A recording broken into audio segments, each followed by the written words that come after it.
Hey guys, welcome back to my channel Priyanka Das. কেমন আছো তোমরা সবাই? আশা করছি ভালো আছো, সুস্থ আছো, আর আমিও ভালো আছি। তো আমি উঠেছি অনেকক্ষণ আগে, ভিডিওটা স্টার্ট করতে পারিনি। একবারে ফ্রেশ হওয়ার পর তারপরে ঘরে এসে ভিডিওটা স্টার্ট করছি। আর দেখতে পাচ্ছ আমার পিছনে কিন্তু আমার দাদা ঘুমাচ্ছে, আমি সেটাই তোমাদেরকে দেখাচ্ছি। তো জানো তো, আমি এখন সকালে প্রচুর লেট করে উঠি, যেহেতু এত ঠান্ডা, ঠান্ডার মধ্যে উঠেই বা কী করবো বলো, তার জন্য উঠতে হচ্ছে, প্রচুর লেট হয়ে যায়। যাই হোক, দেখতে পেলে তোমরা, আমি চা খেলাম আর তারপরে বিছানাটা গুছিয়ে নিলাম। তো তারপর বাইরে এসে দেখি মা ঠাকুরের বাসনটা মেজে দিচ্ছে, যেহেতু আজকে বৃহস্পতিবার তার জন্য। তো সকালের বিছানাটা গুছিয়ে খানিকক্ষণ একটু বাইরে বসেছিলাম। বাইরে বসে থাকার পর যেহেতু রোদ উঠেছে, অনেকদিন পর রোদ উঠেছে বলতে পারো। সপ্তাহ তো আমাদের এই রোদ্রের কোনো মুখই দেখা যায়নি, তো আজকে রোদ উঠেছে।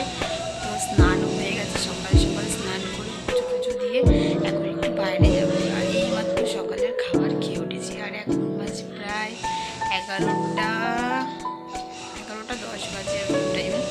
তো চলো।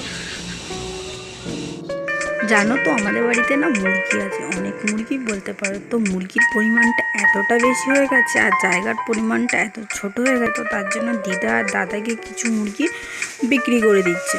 তো তারপরে আমি এই পাশে একটু এসে দেখছি যে ভালোই রোদ উঠেছে, আর মা জামা প্যান্টগুলো মেলে দিয়েছিল, তো আমি সেই জামা প্যান্টগুলো তুলে নিচ্ছি।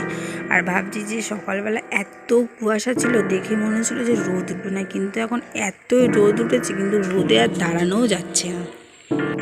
তো তারপর যেহেতু আমার সামনেই পরীক্ষা, তোমাদেরকে বলে দিয়েছি, আর এই ভিডিওটা আমি এডিট করছি প্রায় অনেক দিন পরে। তার কারণ হচ্ছে আমার ফোনে কিছু প্রবলেম ছিল, আর আমার স্টোরেজ তো সবসময় ফুল দেখাচ্ছিল, না ভিডিও আপলোড দিতে পারতাম, না ভিডিও ঠিক মতন করতে পারতাম।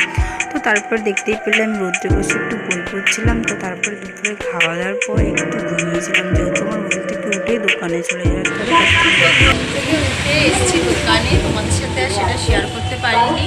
তো দোকানে এসে একটু কাজ করছিলাম, তো কাজ টাজ করার পর একটু ফাঁকা হয়েছে, তো ফাঁকা হওয়ার পর ভিডিওটা আমি অন করছি। তো আজকে যেহেতু কাকু আসেনি, আমি দোকানে একাই আছি, কারণ কাকু পড়ে গিয়ে পায়ে আর হাতে একটু চোট পেয়েছে, তো যার জন্য আসতে পারিনি। আর আমি ব্লগটা কিন্তু 2-3 দিন পরে করছি, যেহেতু আমি ডেইলি ব্লগ দিতে পারছি না, কারণ একটু অসুবিধা আছে বাড়িতে, তার জন্য। দিদার চোখ অপারেশন হয়েছে, তারপর মারও শরীরটা তেমন ভালো না, তো সেই জন্য ডেইলি ব্লগটা দেওয়াও হয়ে উঠছে না। তো একটু মানিয়ে নিও সবাই। তো চলো, দেখা হচ্ছে, টাটা। আর আমার একটা বাজে হ্যাবিট কি জানো তো, আমি যখনই ক্যামেরাটা অন করি কথা বলতে বলতে আবার একটু নিজে ভঙ্গি করে নিই, তো তারপরে কিছু কথা স্টার্ট করি। তো দেখতেই পেলে আমি বসে বসে কিছু কাজ করছিলাম, যে কাজগুলো আমার করতে হয় সেই কাজগুলোই করছিলাম। তো তারপরে দেখলাম অনেকটাই রাত হয়ে গেছে, আর যেহেতু আমি সেদিনকার একাই ছিলাম, তো বেশি রাত করবো না। ভিডিওটা এই অবধি আমি এখানেই শেষ করছি। ভিডিওটা ভালো লাগলে like, comment, share and subscribe করে আমার পাশে থেকো। তোমাদের ভালোবাসা আমার সত্যিই খুব দরকার, কারণ তোমাদের ভালোবাসা ছাড়া আমি কিছুই করতে পারবো না। তো চলো, নেক্সট ব্লগে দেখা হচ্ছে, টাটা।